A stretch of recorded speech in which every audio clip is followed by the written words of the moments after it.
bem depois da cesárea. Isso vai pro YouTube. E o Brian. Chorinho. Já ia arrancar ele daqui e pegar ele no colo. O que é que ele tem? Nossa, por que ele tá chorando? O meu também, quando meu filho primeiro nasceu, eu ficava doidinho. Esse agora vai ser mais paparicado. É o segundo? Terceiro? Só que o meu primeiro tem 10, 12 e o segundo a menina tem 10.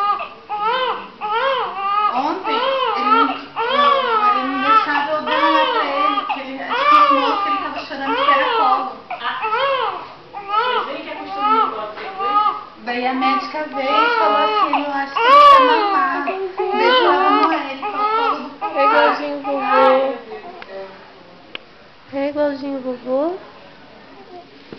É? Não, que não. Olha, ele é mais tímido. Você colocou a calça, daí ele parou de chorar. Tem vergonha. O meu pai não tem essa vergonha toda. Kátia, isso aqui eu vou mostrar pro Jô, hein? Você tá filmando? Eu tô.